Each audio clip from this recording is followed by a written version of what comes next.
Yeah, with further ado, Kim Wootton is the chairperson for training for the Denton County Master Gardener Association, as well as a Texas Master Naturalist and an NLCP Level 4 Certified Landscape Designer.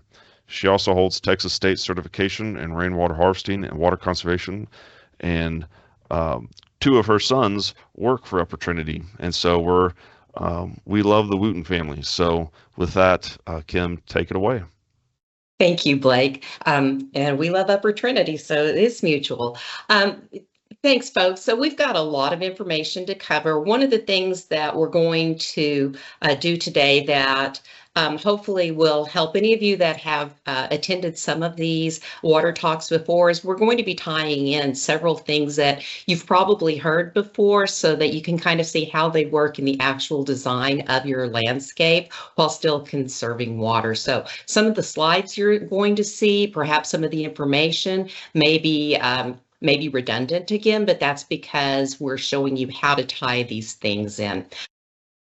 Let's go ahead and get started with a look at our USDA plant hardiness zone map.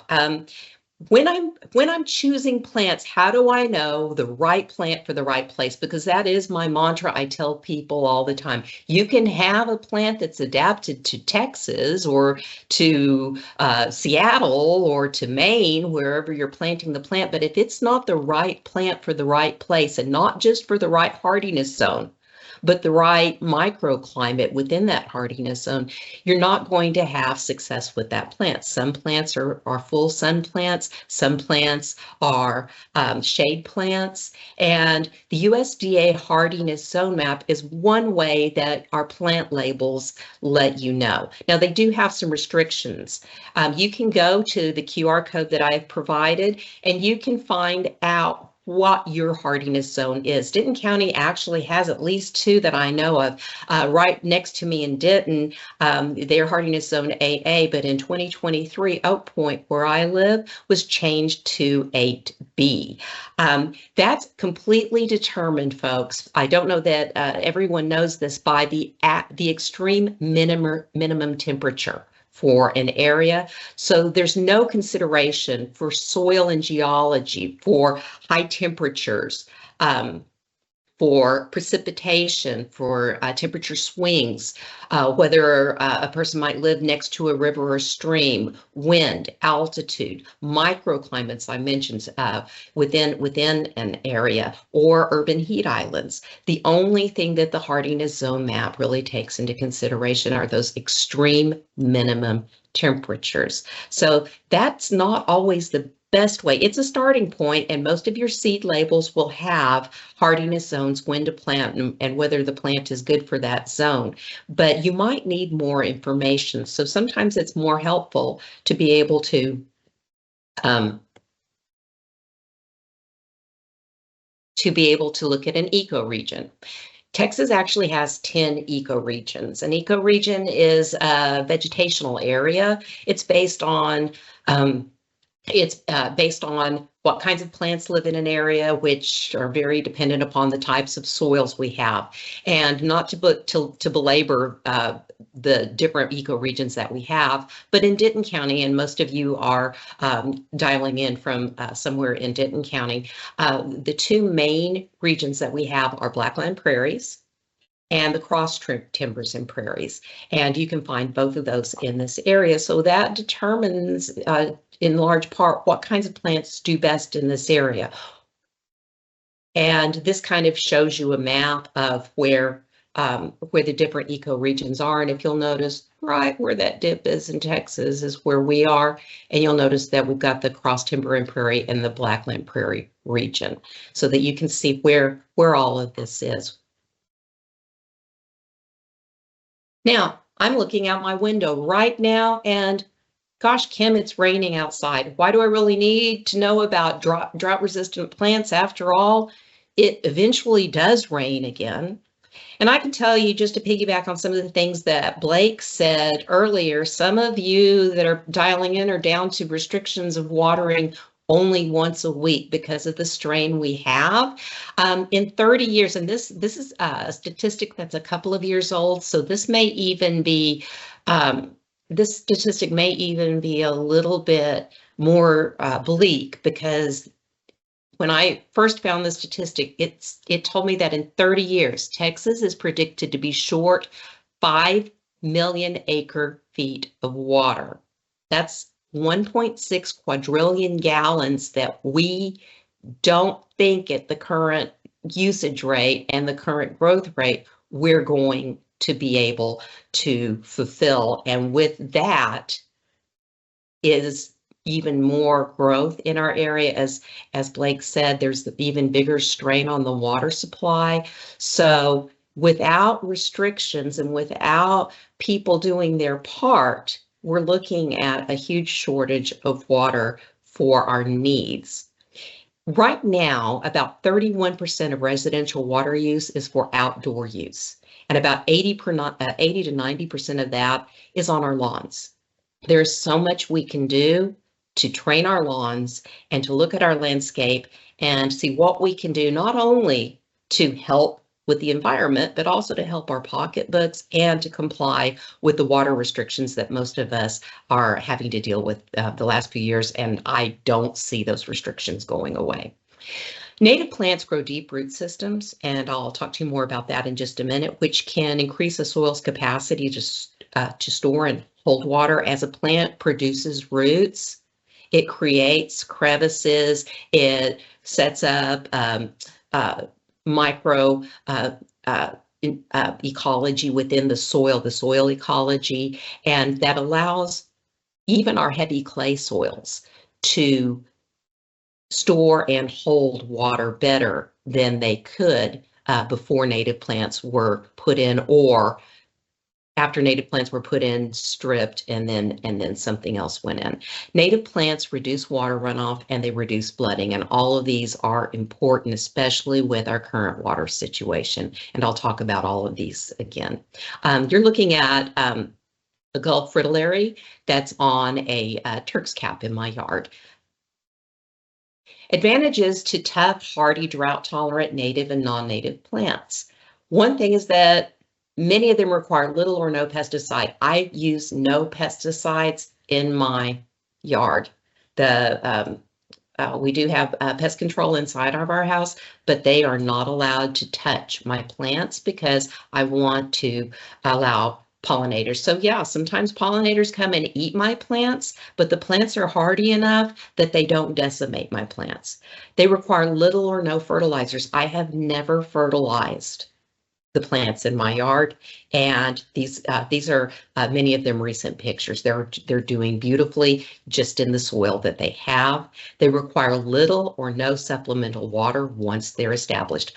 Anything we put in our yards may need a little extra water when we first plant them until they establish, but once they establish, most of our drought tolerant plants just don't require extra water. So they save you time. They save you money. They help set a great example for the others in your neighborhood, and they also help you comply with the water restrictions that most of us, again, are facing.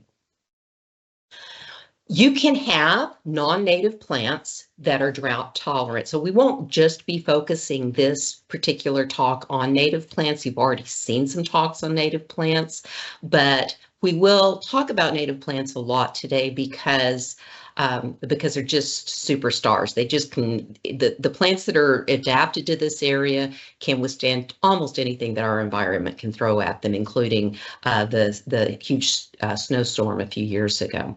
I'd like to go through a little bit of vocabulary with you because I hear words used incorrectly out, and when people are talking, and when I'm speaking to you, I want to make sure that we're using the vocabulary correctly so that you know what we're talking about. So a native plant is indigenous to an area. It might also, and it is endemic. The difference between indigenous and endemic is that indigenous means it's native to an area, it's natural to an area. Endemic means that something is specific to an area. So some of our plants are very specific to certain areas of Texas. And so if somebody says, oh, here's a native plant, a Texas native plant, that Texas native plant might not do well up in north central Texas. It may be more endemic to South Texas. And then we have the word aggressive, and this is the one that I think people get most confused on, is I will hear people look at, for example, mist flower, and say, oh, well, that is an invasive plant. I would not want that plant in my yard. And my answer is that it's a native plant, so it's not invasive. It can be very aggressive, and some people like aggressive plants. We sometimes also nickname them super spreaders because they can fill up a space very rapidly. But some people don't want such aggressive plants, and I'll talk to you about some of the plants and how aggressive they can be as we go through with this presentation. A non-native plant can be a perfectly acceptable plant to have in your yard, especially if it's drought tolerant. The difference between a native and a non-native is that the non-native has been introduced. It wasn't natural to the area. It may be very well adaptive, and we're going to talk about some of those plants, and it may also be aggressive. When it crosses the line from being aggressive to killing off other plants and species and harming the environment, then that's when we call that plant an invasive plant. So there are some distinctions there for you as we go through. By the way, this picture was the first flower bed that I put in my yard for a butterfly garden. So what you see in the foreground, this is tuberosa butterfly milkweed. In the back is a Henry Dewelberg salvia. It gets taller than autumn sage. And then way off to the sides, there's some prairie verbena that you really can't see, and some plamacanthus coming in there. And that was the very first one that I ever put in. And we'll talk to you about that one as we progress. Native plants can benefit the environment because they're sustainable. As I said, Daniel Cunningham, he likes to call them bulletproof plants. Daniel is one of the owners of Rooted In, where Blake talked to you about the gift certificates that were available. Native plants, they don't require much mowing, if any mowing at all. My perennials, I don't even cut them back except about once or twice a year. Currently, gas-powered lawnmowers emit about 11 times the air pollution of a car. Now, all plants can remove carbon from the air, but it's interesting to know how much carbon's being put out and other pollutants by gas-powered lawnmowers. The nice thing is that electric mowers, when they first came out, it was not recommended by some gardeners that I knew to use electric mower because the battery life was so bad and they just weren't of such good quality. But we've owned an electric mower for 7 years now. We're still running strong with this electric mower, and for my master plan community small yard, it does the job beautifully, and then we're not worrying about that at all. Native landscapes can provide shelter and food for wildlife. Not only do native landscapes attract birds, butterflies, and bees, but they provide nesting materials and cover for wildlife. And you might say, well, so do non-native plants, and that is true. Non-native plants can also attract these animals, and they can also provide nesting material and cover. What they can't necessarily do is act as both host and nectar plants. You see, folks, and you may have heard this in other presentations, insects, some of them are very specific to certain kinds of plants. They're not what we call generalists. They must thrive and lay their eggs and let their young eat specific types of plants. For example, the poster child is the monarch butterfly needing milkweed. So you'll see a monarch butterfly on many types of plants getting nectar. Many animals will eat the nectar. But to be a host plant for the larvae, usually only native plants will do. So if we don't include some of those types of plants in our landscape, not only are we perhaps using more water because they may not be as hardy and require more water, but we're also cutting down on our insect population. And the plants bring the insects bring your birds, your amphibians, and your reptiles, all of which are in alarming decline right now. So by being water wise, using native and adaptive plants, you're also helping the environment and the ecosystem and the web of life. One other slide that I know I've seen on several presentations that I think is important to stress. Right, I know that it's a little bit difficult for you to see depending on the size screen you're viewing this presentation on, but off to your far left, that is typical Bermuda or St. Augustine grass, and these marks are foot marks. So this is 10 feet, this is 1 foot, and you can see that typical Bermuda, with the amount of water that most people give their lawns, doesn't stimulate root growth. And so the roots are only a couple of inches under the soil. Whereas our native plants, look at the 10-foot mark and the 5-foot mark. You can see this is 5, this is 10. You can see that some of these plants, I'm 5'4", some of the plants that are in my yard have root systems that are growing longer in the ground than I am tall. And that's if you've ever tried to pull one of these types of plants up, you know just how deep the roots can get. Now I'm going to give you a really quick tip on your turf, whether you have St. Augustine or Bermuda. It is possible to get slightly deeper roots. My roots in my lawn are about a foot long. And that's because we mow at a higher mower height. That's for another talk to go into specifics, but we mow at a higher height. The closer you mow your turf to the ground, the more energy the turf puts into growing its blades, the grass blades, and the less energy it puts into establishing roots. The same thing with watering. The more water it receives, the less it's stimulated to grow deeper roots. So by watering only 1 inch per week of water is all our plants get in our yard. And by raising that mower height, we actually have established root systems in my grass that approximate a foot depth, which is much better. Still not as great as your native plants, but it's much better, and in the long run will help your turf thrive even in our ridiculous August heat.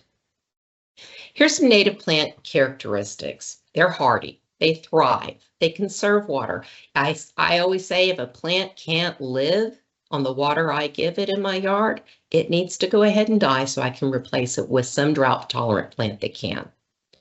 It can improve the overall water quality because water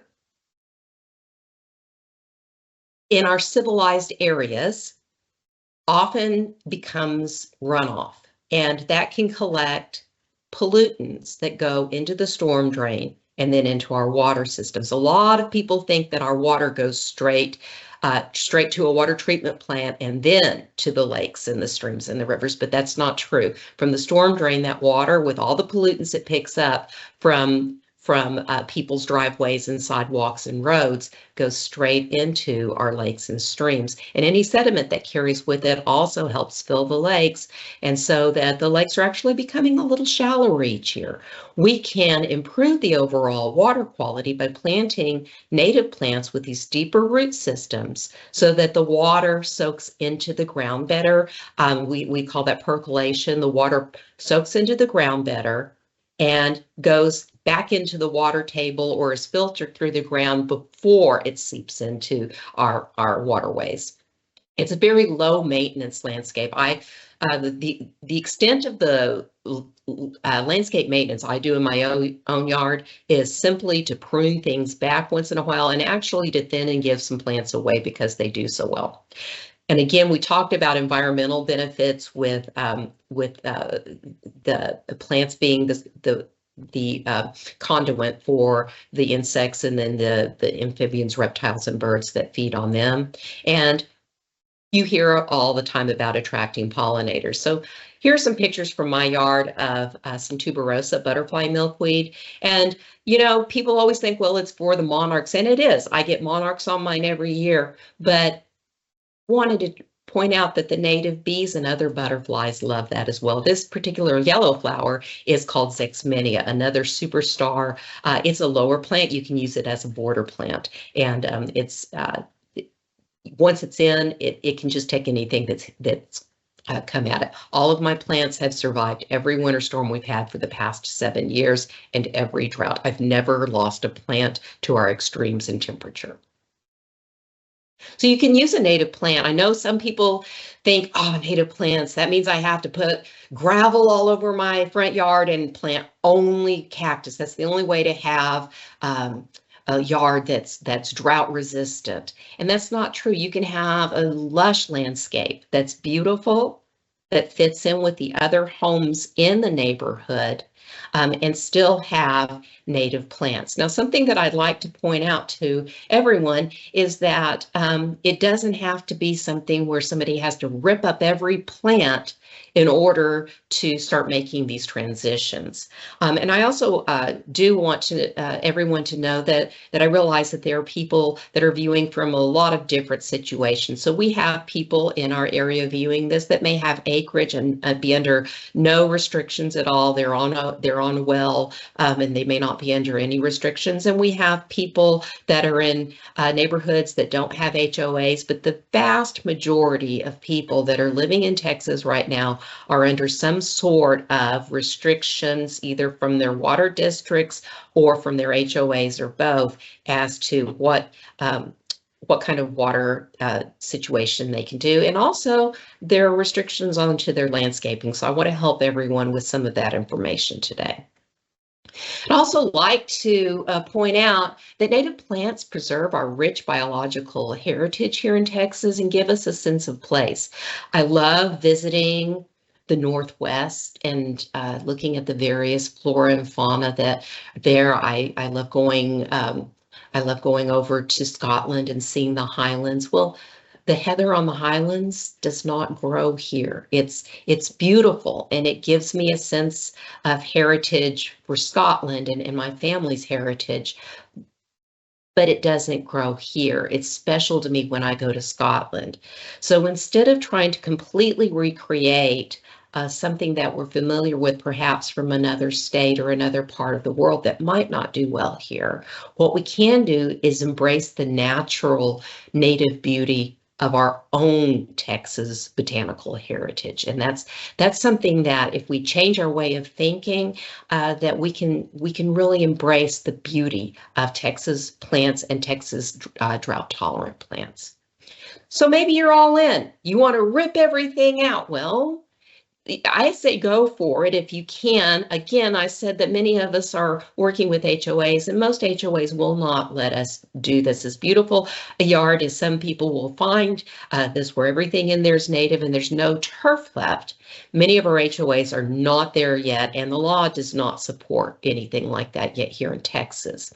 So you may be opting for something that's more traditional, where this picture on the right has obviously non-native turf, but also some native plantings and beds that are set up in more of a curvilinear, more traditional suburban landscape that more people are familiar with.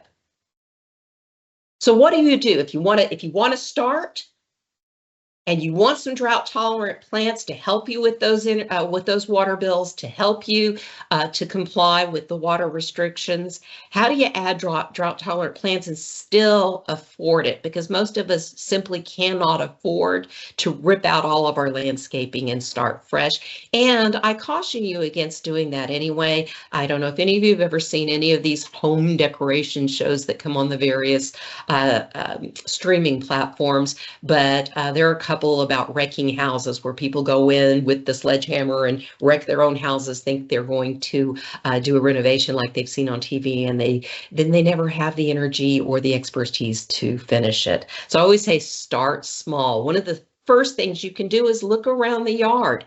This picture here is showing a lot of plants that are a little overgrown, crowding each other out, and one that doesn't look like it's very healthy here. So you can start simply by replacing your dead and dying plants with drought tolerant selections. And I'm giving you some resources later in this presentation to help you with that. You can replace your annual plantings. I know people in my neighborhood that every year they plant their front flower beds with annuals that are going to die, and then they plant those same plants, and there's nothing wrong with that. They're beautiful plants, but If you consider some colorful perennials instead, then what you can do is A, not have to go through the effort every year of replanting, but B, you're going to be establishing those deeper root systems and helping our water supply. You can, if you have the space for it, add flowering understory trees. Again, I'll speak to my neighborhood, which is only about 8 or 9 years old. It's a pretty young neighborhood. The one of those popular understory tree that people are using as ornamentals are redbud trees, which are native to this area, as well as some cultivars of those redbud trees. They make beautiful flowering trees. They don't get very tall and they don't take up as much space. If you decide to install plants, either replacing dead plants or starting a new bed or replacing whole parts of some of your flower beds, always take into account that your plants need similar light and water requirements to be grouped together. If you put something, for example, like a rock rose or a blackfoot daisy that requires very little water, in with something that requires more water, you might end up killing the plant, because believe it or not, there are some plants that actually, they do better just to be left alone and have no water put on them at all, except for what the rain will give. So again, my recommendation and what my husband and I have done since we moved into this house is always think start small. And by small, I don't mean just an area. I'm talking about small time frames too. We try to plan things in our yard that we can get done in a weekend. So maybe get materials delivered on a Friday and finish by Sunday afternoon. One thing I often rely on are some theme gardens that I'll be talking to you about and give you a resource for. We try, especially in our front yard, to plan for year-round beauty because we are part of an HOA, and as wonderful as some of our perennials are, when they go brown, that's not appreciated by the HOA. So we try to make sure that we're planning for year-round beauty throughout the yard. But even in the backyard where the restrictions aren't as tight for us, we want a beautiful yard year round. So we plan for that by planting things that bloom at different types of the year, or are green or evergreen or semi-evergreen. In order to get inspiration for these things, I really recommend that you visit the local gardens in the area. Blake mentioned that we're having the Fall into Garden Symposium at Global Spheres in October. They have a beautiful garden that's open. You just have to go visit it. And much of the inspiration I got from my own yard came from Global Spheres. It also came from the theme gardens I will be sharing with you, and from the garden tour. Denton County Master Gardener Association, as well as Collin County and Dallas County Master Gardener Associations, have yearly garden tours. Ours is usually on the same weekend, the Saturday of Mother's Day. It's a big tradition for many families to come out every year, and you can learn so much from our garden tour. So I recommend that you go to our website and find out more information, because it's a great place to visit yards that are growing in your area and find out some of the successful tips that these homeowners have. Also, consider planting in groups and kind of on a curvilinear way, so that you plant in groups but not in a straight line. Odd numbers tend to be what human beings, when they look at things, that seems to be more aesthetically pleasing to us, to plant in odd numbers, but also to plant in groups. So you don't just have rows of plants. You can have tiers of plants with higher things in the back and lower things in the front. But try planting in a curvy way instead of a straight way, I guess. And consider the rule of thirds. And by that, we don't have time to go through a complete landscape design class here today, obviously. But by the rule of thirds, we mean that if you're not completely getting rid of your turf, if you're still required or still want to have some turf, I like having a little turf, gives a place for my grandkids to run and play. But in a rule of thirds, we consider a third approximately, I don't actually use a ruler, but about a third of your landscape should be your turf.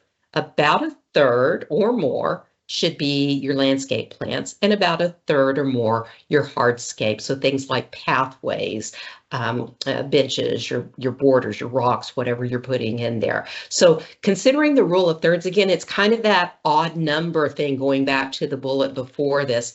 Human beings and our aesthetics, we tend to gravitate towards that kind of grouping, whether we're laying it out in sectioning things off in thirds, or whether we're grouping things in odd numbers. So I thought, golly, we've got such a short period of time to go through a design talk. So I thought maybe the best way to help you visualize what can be done without hiring anyone else to do the work is to show you what David, my husband, and I did on our own property in Oak Point, starting in 2017. In October of 2017, this was our home. This is our retirement home. What you can't see from here that I'd like you to keep in mind throughout the presentation is there's about almost a 4-foot drop off on the sides of my house. There's another house just out of your view right where the cursor is. So the houses are very close together. It's a master plan community. And this air conditioner unit, although it's fairly level, is actually on a retaining platform. But the slope itself goes straight into my neighbor's yard. So this is the dilemma I had when I first started looking at this house that we were building. Number one, the builders in most areas come through and they strip the native soil. They sell that native soil and then they replace it with something that's not as high a quality, and they've completely destroyed the microorganisms and the other living biome biotic factors that make up what true soil is. I've also, if you'll notice, there's a pretty big footprint here on the roof line of this house, and there's a very big footprint on this driveway. The reason I want to point that out to you is when it rains, water comes through the gutters and it rushes down this driveway. It also rushes down the sides of the house and rushes through the yard. Well, when it was just mud, there was quite a bit of erosion. Even after we moved in, the side of the house is shaded by trees. It's the north side of the house. It was a muddy mess. One other thing you can't see is that right behind this stand of trees is Corps of Engineers property and is Lake Louisville. So all of this runoff I just talked to you about concerned me because there's a storm drain right out of view, right about where my cursor is now. And that water goes straight into Lake Louisville. So any pollutants from the construction truck, any sediment from erosion going into the lake, making the lake more shallow and putting more pollutants directly into the lake. So the very first thing that David and I wanted to do was help mitigate some of this. And so we just moved in 2018 in October. We didn't have a lot of money left over, but in short period of time that we lived here in 2018, just till that next spring, the plants that the builder put in had already started to get overcrowded. So what you're seeing here in this picture is Abelia, which is a fine drought hardy non-native plant. The Abelia is in the honeysuckle family and it will attract bees. And it's great for pollinators as a nectar plant. Back here is Laura pedulum, sometimes called fringe plant. Right over here are Chinese hollies. Right here are liriope, which is also called monkey grass, and over here is a Texas sage. The reason and this is a lace bark elm tree. The reason I wanted to show you these is not one of those plants is a Texas native. We had no say on what was put in to our yard or where it was planted.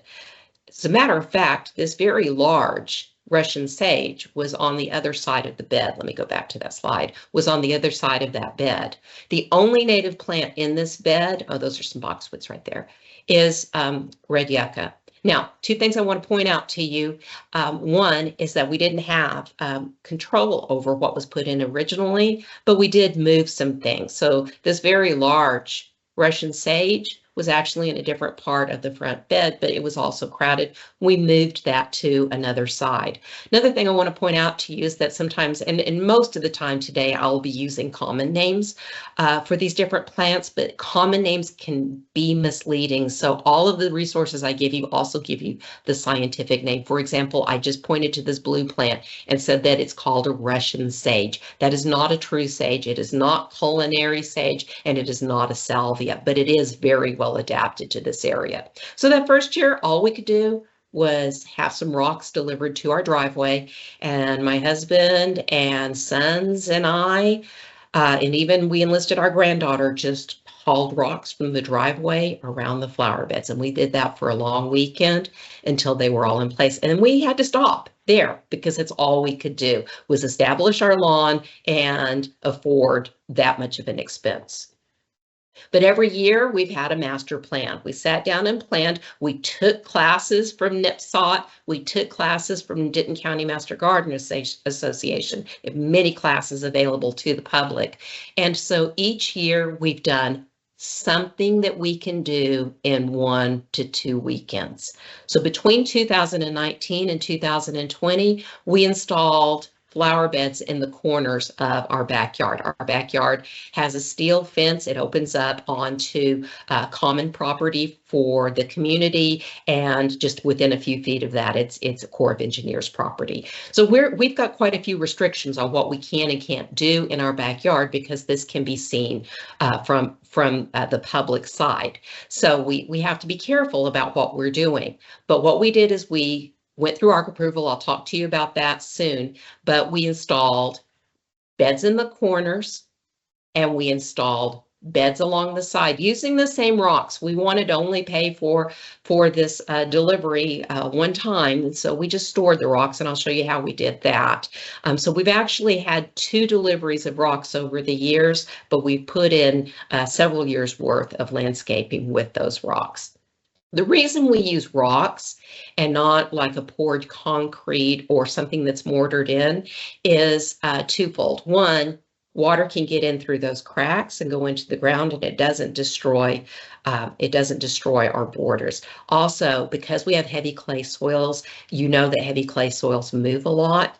During the summer and the winter, they expand and they contract, and they can cause cracks in anything that's mortared in, especially if there's not a foundation put under it. So our choice of rocks was very specific to help water percolate, but also so that we didn't have beds that we couldn't move around ourselves, or that couldn't be. And as our beds have matured, we've had to pull them out, and we can do that very easily because nothing's mortared in. But also when the soil shifts, it doesn't make the bed look like it's got cracks or that it's broken. So this again is that first butterfly garden that I put in. There's some prairie verbena that I actually saved from a lot that they were about to bulldoze for another house.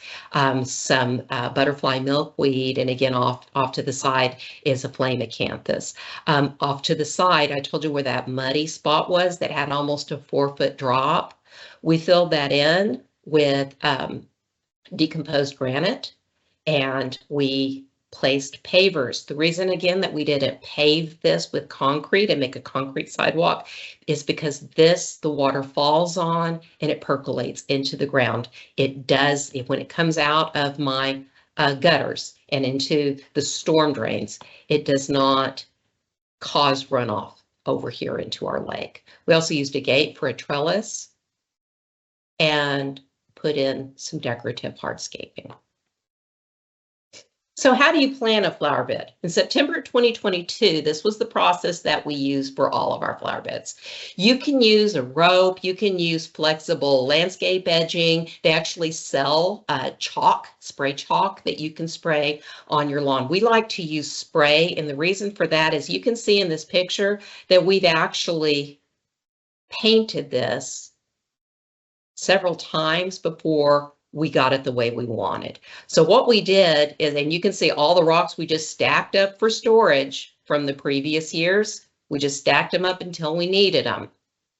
And what we did is we kept this scalped. We mowed it at the very lowest mower setting, And then we kept this at our normal high mower setting. Well, number one, you can see the difference because both of these got exactly the same amount of water. So you can see the difference it will have in your lawn. Again, and we never again give more than an inch of water per week. But you can see the difference in just having that higher mower height and the health of the lawn. But this also did something for us, and that is that it let us know, A, if we liked what it looked like before we put it in, because we lived with it for a couple of weeks, but also could we mow it? We mow our own lawn.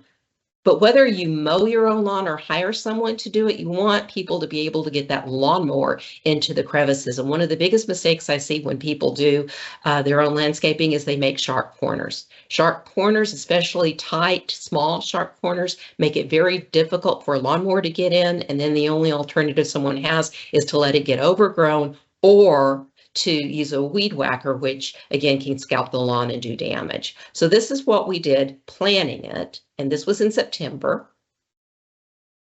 And then after we lived with it a while, we sheet mulched this area. Sheet mulching is putting down cardboard and then putting compost on top of that. And over the course of a few months, the soil became soft enough and the turf was killed enough that we could put in plants. And I want you to notice something else about these plants. Every single one of them is a Texas native, but every single one of these is not. You can see some of the monkey grass that the builder put in. We moved quite a few plants from up front to the back because they were too crowded in the front. So my superstar husband and I would take a wheelbarrow, and he did most of the work, but we'd get those bigger plants and we'd haul them into the backyard so we could make room for more. So we do have non-native drought tolerant plants.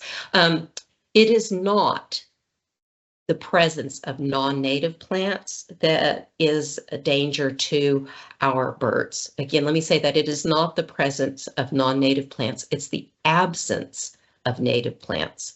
So you can mix in native plants with plants that you love. It's hard to see where from your screen, but in the very back there, one of my dearest friends, Janet Laminette, gave me some of her irises. Those are not native plants, but I'll always have those in my yard to remember her. And so it's okay. I have pass along plants. I have non-native plants that are doing quite well, but I also have Zexminia and quite a few plants here that in their first year, that's what they looked like.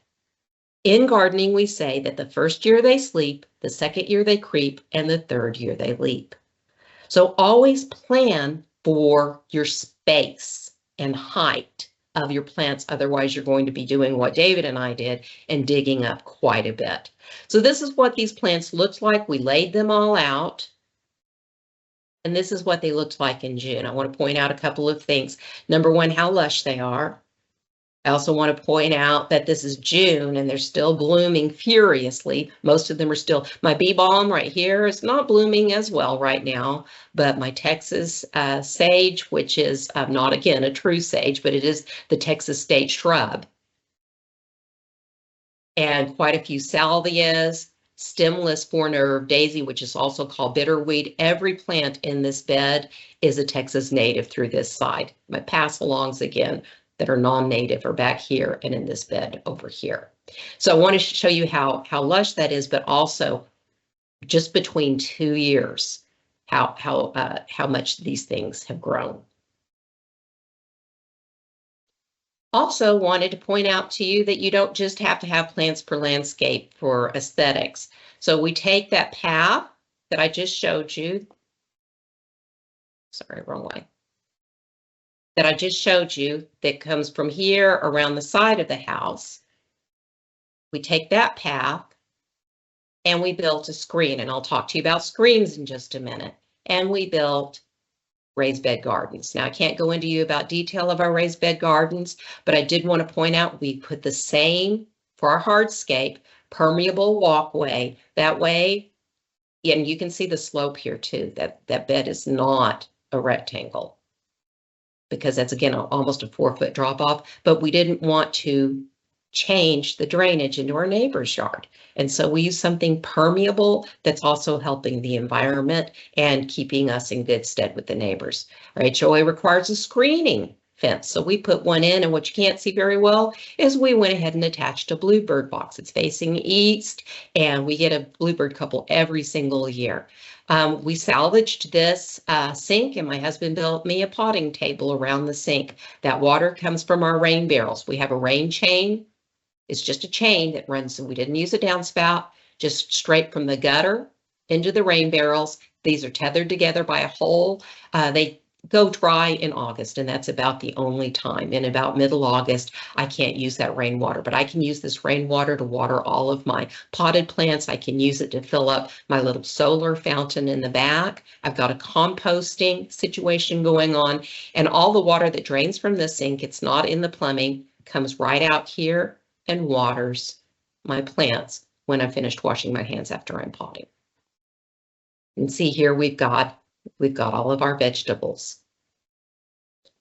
So that house that I showed you in the first frame with all the mud, this is what it looks like today. We used exactly the same planting that we used in the others and planted native plants. So again, red yucca, which is not a true yucca. We've got non-native plants here as well. We've got a pomegranate. I get, it's a dwarf pomegranate. I'm able to get fruit from that. We've got a fig tree. I'm able to get fruit from that. So I'm providing for you some theme garden designs. Very quickly, I want to show them to you so that you know what you're getting. I think there's about 7 designs here, and I'll walk through 2 of them with you. So if you use this QR code right here, you can get these designs. They are available to you. We have I didn't have anything to do with it, but the Native Plant Society of Texas updated and adjusted the plant list for you for this area. So the first one I want to go through very quickly is a bird and butterfly garden. It only takes 4 plants to make this, and this was my inspiration. I took the trellis out here, put it on the side of the wall where I showed you, and because I'd already established my butterfly milkweed, which is number 2, and my blue mist flower, which is number 3, over here in that picture I showed you, I simply put the flame acanthus over here, and then that coral honeysuckle I hung on a trellis on the side of my house. So this is flame acanthus. It is a hummingbird magnet. Right now in my yard today, there are at least a dozen hummingbirds feeding off of this. It comes in this red variety, but there's also a cultivar that is a beautiful shade of yellow. It's also a host plant for crimson patch and checker spot butterflies. Butterfly milkweed. Green milkweed is also good for our monarchs, antelope horn, and common swamp milkweed if you have an area that's very swampy. Do not plant in this area. Please avoid planting tropical milkweed. That's great for those monarchs in the south, but if we plant it up here, it can delay and interrupt their migration process. So it's very important for us to plant the kinds of milkweed: green milkweed, antelope horn, common swamp milkweed, or butterfly milkweed in this area. You can plant blue mist flower or Greg's mist flower. Blue mist flower does better in shady areas, and it blooms at a different time, August through November, whereas Greg's mist flower goes from about April to October and can take more sun. I will caution you on this flower. I love it. The butterflies adore it. It spreads about 1 inch high by 3 foot wide, but it is very aggressive. Once again, it is not invasive, but it is aggressive. But butterflies are on my mist flowers all the time, and they're really easy. They're aggressive, but they also pull up very easily, and so I share them. Coral honeysuckle is one of my favorite vines. I'm always careful of vines because vines can hurt your mortar. This is not one that will hurt the mortar. It doesn't get those tendrils. You can get a 4-season garden plan. I'm just going to show you these plants very quickly because we are running short on time. But you have autumn sage, bluebonnets, chili pekins. I grow them. They're beautiful in my yard. However, we do have to replant ours every year. Ours are on the northwest side, and the winter usually kills ours, but we plant them and they come back. Fall asters, beautiful. Whenever everything else has stopped blooming, your fall asters are going to pop. Lindheimer muley, I tend to plant Cytodes grama instead. It's not inland sea oats. It's Cytodes grama. It's a Texas state grass, and it's a little bit smaller, so my small yard can take that. Again, this is my small yard with many of those plants that we use that four-season theme to give that inspiration. I would point you to two books by Doug Tallamy if you are more interested in the interaction between plants and native plants and how that can help the environment. One is called Bringing Nature Home, and the other is called Nature's Best Hope. Doug says that all plants are not created equal. He goes down to say, my central message that unless we restore native plants to our suburban ecosystems, the future of biodiversity in the United States is dim. Google or use this QR code to find Texas Superstar Plants. Texas Superstar Plants has a publication for you online that will give you native and non-native plants that will do well in your area. Just be very careful and look at those hardiness zones. You can Google or use this QR code for native and adaptive plants in the area from Texas A&M AgriLife System. These are like the top 100 for North Central Texas. Some other sources of information, you can Google the Texas A&M AgriLife Extension Service or the Trinity Forks chapter of the Native Plant Society of Texas. I've already given you those resources earlier in the presentation. Another one, very quickly, I know we're running over time a little bit, but very, very quickly, I promise not to take up more than 5 minutes of your time. Texas Senate Bill 198 protects you, but it also protects your HOA. And I find that a lot of people only key in on their rights and they don't realize how powerful our HOAs are in Texas. So Texas Senate Bill 198, what it does do is prevent HOAs from having regulations that prevent an homeowner from having drought tolerant plants or natural drought tolerant resistant turf. What it doesn't do is protect the homeowner from the HOA regulations. So the HOA can't tell you you can't compost. The HOA can't tell you you can't collect rainwater. It can't tell you you can't have these drought tolerant plants. What it can do is require that you submit detailed plans. It can tell you you have to put up a screen, which is why I showed you the screen that we put up. Everything we do in our yard every year, we submit a plan to the HOA for approval, but we use the wording from Texas Senate Bill 198 and the Texas Property Code, Chapter 202, which restates 198 basically. It tells you what your rights are, but also tells you what the HOA's rights are.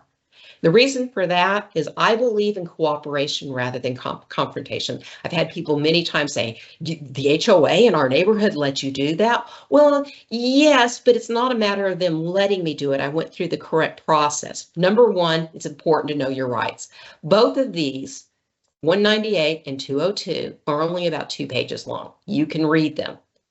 Get prior approval. Most HOAs, no, they can't tell you no. They can't. It says in the documents, they can't reasonably tell you no.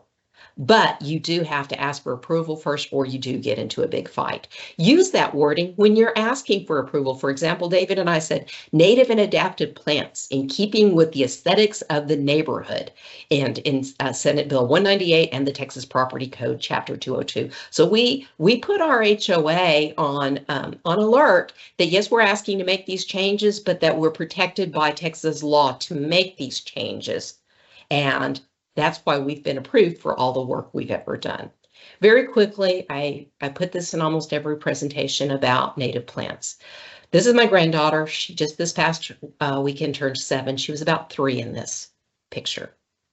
This was my first butterfly garden. I've talked to you about it a couple of times already, and it wasn't even blooming yet. That tuberosa does not even have the orange flowers, but look how it's covered in monarchs.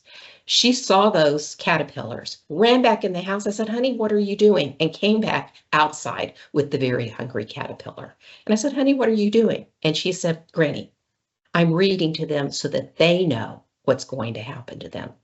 Folks, it's not just about us. It's not just about our pocketbooks. That day I realized it was not just for my children, but my grandchildren and future generations, that we help the environment, that we conserve water, and that we protect our ecosystem. I thank you very much for your attendance today. And Blake, I know we're running late, but I'm happy to answer any questions.